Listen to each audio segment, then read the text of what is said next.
Chapter 14. Dr. Wheeling is dying. It was about 2 weeks later when Dr. Gurley came into my sun porch with tears in his eyes. He said, "Stephenson, the doctor is dying. He has a very bad heart condition and is running a high temperature." "How long has he been sick?" I asked. 2 days. We have had specialists to see him, but they give us no hope." "Then listen to me, doctor.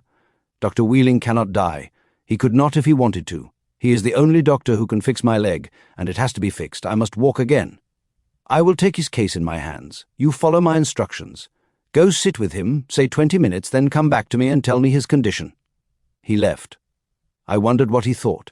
That does not matter. In 20 minutes he was back with wonder and a smile on his face. "Stephenson, in these 20 minutes his temperature has gone down to normal, and his heart has gone down from 120 to 63. I never saw such a thing happen in so short a time, and the best of it, he says he feels all right, but he wants to go to sleep. I left the nurse with him to watch over him and to report if any change took place. Dr. Gurley, the doctor, is out of all danger. Did I not tell you he could not die if he wanted to?" "Yes, but do you expect me to believe that? Suit yourself. After all, you are an MD, and they do not admit defeat, especially if defeat comes from a man whom the doctors say is just a minor." "All right, that's enough. In a few days more I was still in bed when who walked into the sun porch?" "Why, Dr. Wheeling?" "A surprise," I said. "Yes, you are the first one I wanted to see, Stephenson. I know I am foolish to think such a thing, or to ask such a question, but Dr. Gurley told me what you said, so I want to know, is it possible for a sick person to be in one part of the hospital, and another person in another part of the hospital, yet the one who is sick can see and feel the touch of the other person's hand on his body? Nothing is impossible. If a creative healer cannot get there in person, he can get there in the soul mind." Chapter 15. My third operation the following Sunday morning. He called me to his office to, as he said, talk things over. He explained he had tried 2 different bone grafts but failed. "Yes, I know." "All right, keep quiet until I explain that the only things we can do are these. We can graft sheep bone in, and if it takes, you may be able to keep it 8 years, but that seems to be the life of sheep bone. Or we can take a strip of bone out of your other leg, and since it's yours," he said with a smile, "there should be no friction. Now, if this takes, then you will be able to keep it for 15 or 20 years, and that would be worthwhile. I should have taken the leg off in the first place, but you are to blame with your words. You are the doctor. Whatever you do is all right with me." I have heard those words running through my brain ever since, and here we are up against it. I decided, I have the bone. What are we waiting for? "Then you are ready for another operation?" "Yes, as soon as you are." "All right, then we will plan for a day as soon as possible. You see, Stephenson, I cannot take anyone else the day I have you. It takes 5 hours, and when I am through I feel worse than you do." "Don't feel that way, doctor." The next Saturday night about 7 o'clock the 2 doctors came in. "What about tomorrow?" Dr. Wheeling asked. "All right, then start to get ready." So things got moving. The nurses got busy. By 3 in the morning I was all cleaned out. At 8 o'clock I was taken for another ride. When they put me on the operating table, the doctor asked, "How do you feel?" "All right, not afraid." "I don't know that word, at least when I'm under your care, doctor." "Ready? Give him the ether." They started, and I was drifting away quietly into nowhere. The doctor was talking about broken bones. Then he said, "Yes, even friendship can be broken." Then I spoke up, "Doctor, you are welding a friendship between you and me. If it is ever broken, it will be you." I tailed off into the abyss of time and knew no more until 8:30 that night. When I came to, the nurse who was specialing me said, "Thank God you have wakened." I was afraid I would have to call the doctor, who had gone to bed as soon as he finished the operation. "I am all right. Had a good sleep and a wonderful dream." "You were dreaming. Then you did not know what you were saying. You can't remember your dream." "I will never forget it as long as I live. What a wonderful dream. As you went through, you talked and explained everything. Now I know who you are, Mr. Stephenson." "Do you know who you are?" "Yes. I am Joseph Stephenson, lying in the hospital with a tired soul, longing to be a man once more. But here I lie as helpless as a child with you to take care of me. I am sorry. I am leaving the hospital as soon as you feel better. The doctor hurt my feelings so badly this morning I won't stay. I am going home to be married. You will have Miss Kelly for your nurse, and I know she likes you the same as we all do." Soon she was back, dressed in her own clothes, to bid me goodbye with the nurse who took her place. The next morning the doctor came in and asked how I felt. I feel like hell this morning. Too much ether yesterday. Do you know that we had to pour 11 bottles of ether over you yesterday? We were all doped, and 2 nurses had to be taken out of the operation. Well, doctor, I had a good sleep out of it, but what do I get for breakfast? I am hungry. What would you like to have? Oh, a dish of oatmeal, 2 soft-boiled eggs, and my teapot. Well, we will see. The nurse came in and took my pulse. Don't you ever vary at any time? Oh, I don't know. Sometimes my heart speeds up. Who would ever think that you were under ether for 5 hours yesterday, and now you try to be funny today? It seems impossible. I will go and report to the doctor. He wants to know before he prescribes your breakfast menu. Hurry up, then. I'm hungry. In about 15 minutes, my tray came in. The only change was there were 5 extra prunes. Chapter 16, Infection instead of healing. Then the days began to pass as usual, tied down in bed so that I could not move my legs. On the 3rd week, I began to smell a bad odor every time I moved the bedclothes. Morning, I told the doctor, who cautioned, "That cast on your good leg must stay on for at least 6 weeks before we can take it off. You are just imagining things. We know what we are doing." The next day I pulled him up as he was passing. "Doctor, I want you to know that the smell is getting worse. Do you want to tell a doctor what to do?" "Well, you ought to know by this time, doctor. I do know just a little more than the doctors in this case. It's my leg that's at stake. But if you don't want to investigate, that's all right with me. You are still the doctor, and he knows best sometimes, but not all the time." His face got red. "You know too damned much, but this time you don't know what you are talking about." Then he stomped out. "Why am I arguing with a patient? What's the matter with me?" He did not come near for 3 days. The following Saturday night, I saw one of the patients who was just a little bit off. He used to crawl through the window and go downtown. I called him to come to me. I wanted him to get something for me. "But I have no money," he said. I have $2. You go downtown, go to a 5 and 10 cent store and get 2 fretwork saws. Yes, those thin saws. They cost 50 cents apiece. You can have the other $1. Remember, you get those saws the first thing you do and don't lose them. I need them." Soon I saw him crawling back through the window with the 2 saws. I waited until 9:30 and then began to saw the cast down the front. It took me until 6 o'clock in the morning to reach the bandage. I got my knife, cut the bandage through. The smell was awful. When I pulled the bandage away, I saw every stitch in my good leg had festered, and there were 18. I was exhausted and fell back asleep. The nurse came to give me my bath, but I told her, "I am too tired. Just make me the last one instead of the first." "That's not like you," she said. "I know, but I feel sick in the stomach this morning." She left the ward. Dr. Wheeling came in soon after. He asked what was wrong. I said, "The smell of my leg has me sick in the stomach." "Stephenson, you insist you smell something wrong. There cannot be after the care we gave you." "But doctor, couldn't something go wrong?" "Well, yes, there could, but not so soon. Aren't you going to take the cast off and investigate? We don't take orders from patients." "All right, then, come here." I threw the bedclothes back. "Now, doctor, smell." He did. "Stephenson, there must be something wrong. I will send for you. We must take the cast off at once." Then I said, "Too late. The cast can be taken off now." I sat up, put my hands down, took hold of the cast and pulled it apart. Then the bandages were off. "Look there, doctor. Every stitch is festering. Good God! Nurse, get Stephenson to the dressing room right away." He raved about the ignorance of doctors. Why don't we listen to patients when they complain? What if it's too late and this is his good leg?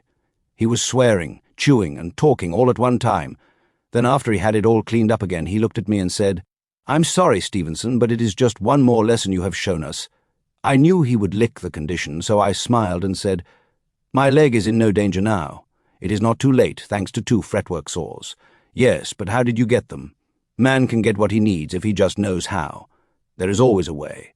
That's all I'm going to say. Stephenson, I would like to give you a dirty bawling out just to relieve my mind. But what if I did?"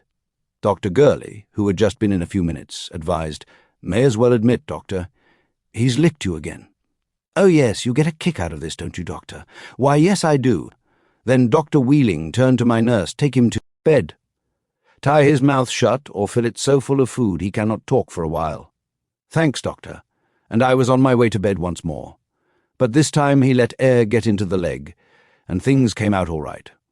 In another week, they put me on the sun porch again, and on the following Sunday he brought 2 of the best medical minds to see me. Told them all I had gone through. Then one of them said, "Doctor, how can you cut and piece so many times? What does this man say?" He says he has so much confidence in me that if I wanted to take his head off and put it on again, he would say, "You're the doctor. Whatever you do is all right with me." "Yes, sir," I said. "Confidence is everything." As they left, each of them put a $20 bill on the bed. I was thankful for it. We needed it at home. Chapter 17. I learned to play dice the next morning. Dr. Wheeling's youngest daughter came to my bedside and asked me how I was. "Fine." "How much money do you have, Mr. Stephenson? I hear you got some money given to you yesterday. You ever throw dice?" "No?" "Well, how would you like to throw dice with me? I too have $40. "Where did you get $40? I asked. "Oh, off my dad. Come on, be a sport, let's throw. Say for 5. "All right," I said. "Show me how it's done." She did. And she threw the dice on my lap. She threw and got 11. I threw and got 6. $5 gone. I threw, got 5. She threw 7. $10 gone. She threw 11. I threw, got 8. "You nearly beat me that time," she said. "That's $15 you owe me. Now for 5 more. I threw 3. She threw a 7. $20 gone. I handed her the 20. She kissed it and said, "Won't you bring me another? I need it. How about one more, this time for 20? "All right," I said. She threw, and how she did talk to those dice. I had never seen dice played for money before, but she was clever and interesting. So after telling the dice what she wanted them to do, she threw them. "Sure, enough." She threw another 11. I threw, this time 6. "Sorry, Mr. Stephenson." Hand over the dough. I gave her the second 20. She put it in her pocket and said, "Goodbye, better luck next time." When she left, the nurse came in to me. "Do you know who that was?" "Yes," she told me. "How much did she get off you?" $40. You know she goes around the hospital. Whenever she finds out anyone has money, she takes it with those dice, but we are all afraid to tell the doctor. She is not to blame. We are. Just because she is the doctor's daughter, we think we must fall in with her. But I did not lose anything in reality. 2 men gave it to me yesterday, she took it today, so I am just where I was. So that's the way it goes. The doctor came in next morning. He said, "They tell me that you had a special visitor yesterday." "Yes," I answered. "Well, if she ever comes in again, don't be a dupe. Here is your $40. Did she give it to you?" "No." She came home with a beautiful dress costing $80. I asked her where she had gotten the other 40. She said, "I won it off of Mr. Stephenson. He didn't mind. He seemed to enjoy it. The losing, I mean." Dr. Wheeling insisted that I take it back. "Oh no, doctor, that's not my principle. She won it, I lost it. She was in luck. I was out of luck. It's hers, not mine. I would not take it from you if it was the last money I would ever have. I was a fool, so let me pay for being the fool. She's the devil herself. I have an awful time with her. Yes, but listen, doctor, you will be proud of her some day. She is just in the molding of a wonderful woman. Just you wait. When you see her bloom into womanhood and motherhood, you will think of my words. She will be a wonderful person some day. I am glad to hear you say this, Stephenson. She's been a worry to me ever since her mother died. Just 2 more years of girlhood, then a woman will come forth, doctor. Don't worry too much." He thanked me and went on his way. Chapter 18, discharged at last. This has been told as it happened. I had been in the hospital 2.5 years and was to be discharged. The morning of the day of my discharge, Dr. Gurley dressed my leg. There was an open sore. He took the scissors, put the point into the hole, turned them around a time or 2, took them out, looked at them for a few seconds, then said, "Stephenson, you will have a running sore as long as you have that leg." "Oh," I said. "Do you think so, doctor?" "Yes." "You come back in 2 weeks and let us see it." "All right, doctor, but when I come back in 2 weeks there will be no running sore." "What do you mean?" he snapped. "Just wait and see." I went back in 2 weeks, but there was no running sore. It was as clean and closed as it is today. He asked, "What or how did you do this, Stephenson?" "Just by using the power of creation. You see, as long as I was in your hands, I could not use my healing power. But when you said you had done all you could, that is where I stepped in." Yes, but how do you do these things? I took his hand, drew my hand down slowly about an inch above his hand. After I had drawn it about 5 times down, Dr. Gurley exclaimed, "Stephenson, I feel a tingling sensation." Yes, that's what heals open sores when doctors fail. Never heard of such a thing. Chapter 19. The coal strike lasted 6 weeks. On the 5th week, a knock came to my door. I opened it. There was the big boss from Windber and the superintendent of the mine here. He said, "Stephenson, we are going to evict you. All right, go ahead. You could not be any meaner than you have been. Send this man to take a walk. I don't want him to hear what I am going to tell you." The boss from Windber said to the local superintendent, "Go take a walk." I began, "I have had lots of men like you to deal with, and I always came out on top. This is just one more chance to measure the man inside of you. In the first place, the day the accident happened, I was worth to the company $400 per month. Here," he stopped me. "You were drawing $400 per month." "Yes. You see, this was before your time with the company. Look in the books back to November 30th, 1918, and you will find what I say is true. Now I am not worth anything. Or, as you told me a while ago, I was not worth more than $3 per day. I won't write in full the story of what I told this man." After I had my say, and he had to listen, he was edging toward the door. He said, "Stephenson, come on the porch. I have something to show you." He put his hand in his pocket and pulled out a check for $2,000. "This is yours if you will get these men back to work. We have been told that it's you who are keeping the men from going to work." "Mr. Big Boss," I said, "whoever told you that I have had anything to do with the strike is a liar. I never speak to anyone. I never mix.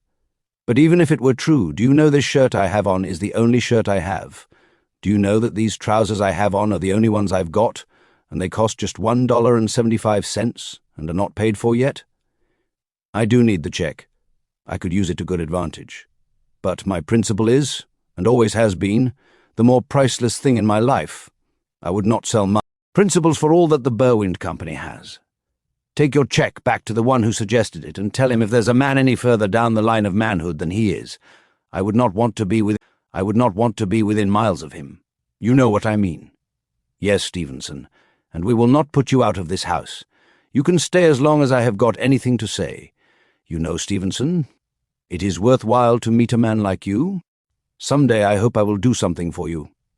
All I ask is that, when the men go back to work, give me something to do so that I can once more sit at the table and eat from the earnings of my own hands." I will never forget the look on his face when I said these few words. "Stephenson, we just don't know you, do we? No, and you never will. I'm a man that has never been understood and never will be. I would like to shake hands with you. You are sure you won't keep the check? For what? I swear I have never talked to any of these men, neither one way nor the other. All this time there were 2 union men under my porch listening to everything that was said. When the superintendent left, they crawled out and said, 'My, Mr. Stephenson, you did give him a clean bawling out. Weren't you afraid of him?' No. You see, men, I have had lots of these men to meet. In the old country I was in a position like that one time, but when they wanted me to do dirty work, I gave notice and left. The men went away, but it was not long before I saw a bunch of miners coming to my house. The spokesman said, 'Stephenson, we have been told everything. Now we want your advice. All right, what are you striking for? You are not striking for more wages because you have the union rate offered. Since there is nothing else to strike for, you are not striking, you are loafing, and I don't like anyone who loafs. They are not men in my judgment. All the union mines have gone to work, but they want you to fight for the union here. Have they made arrangements to pay you your daily income as long as you stay away from work? I would say you have won what you came out for. Go back, and if you want to, you can start a union drive. In the meantime, your wives need money, your children need things. The union cares not whether you have anything or not. Think it over and please yourselves. That is only my view of the situation. They were all back to work in 3 days then. After the mine was going full swing, the superintendent sent for my son and me to come see him. He gave us both work to do and paid my boy a man's pay. So the struggle to live was over. I went through the mill, but I suffered it through, and I know I am better for the milling. Yes, we all have to go through the mill. My going through was 4 long years. 4 years of pain, suffering, insults, and all. But looking back on those years today, these few words I can truthfully say, I was down, down, down, but I was never out for a moment. I lived and created a future worthwhile. Some said it was imagination, but I knew all the time it was creation. Afterwards, after returning to the coal mines in 1921, Mr. Stephenson began to help an increasing number of people with health problems. He felt that healing work was the highest calling anyone could aspire to do.